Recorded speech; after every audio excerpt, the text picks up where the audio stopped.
Watch carefully. This looks like a regular car accident, but it's actually an elaborate crime with multiple players. Look at the right side of your screen.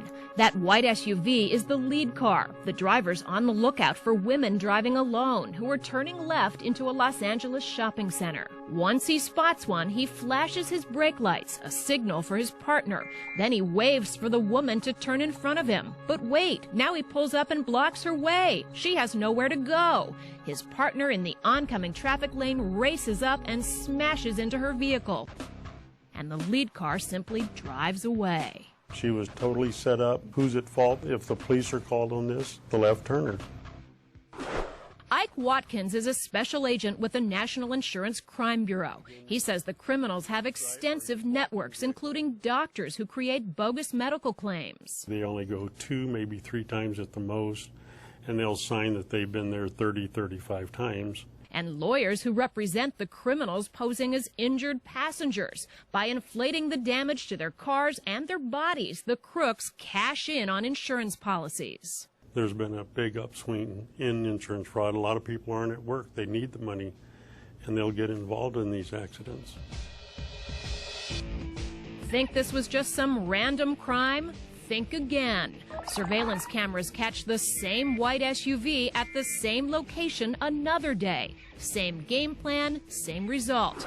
The lead car waves a woman's car to turn, then blocks her way. The second car creates the crash. And the maddening thing is, the criminals in both incidents were never caught. Here's what it would look like from the victim's perspective. I want to turn left into that entrance over there, and at first the other driver waves me on. But when I go, he blocks my way. And then a second car barrels down and plows into me. Insurance companies lose money on these scams, but the victims can lose their lives. The women in the 2 Los Angeles accidents we showed you recovered, but in 2003, Alice Ross, a 71-year-old grandmother, was killed in a staged accident. When Ward Demolaire rammed his car into hers, she lost control and slammed into a tree. Demolaire was convicted of manslaughter and criminally negligent homicide. They'd like to find a nice car, usually with a lone female driver, newer car because they're pretty sure it will have insurance on it. These demonstrations, courtesy of the United Services Automobile Association, show the other types of staged accidents you should be aware of. In the panic stop, a criminal looks for a distracted driver, positions himself in front of them, and then slams on the brakes and claims painful back and neck injuries. In the swoop and squat, a crook drives erratically and pulls in front of an accomplice who then hits his brakes.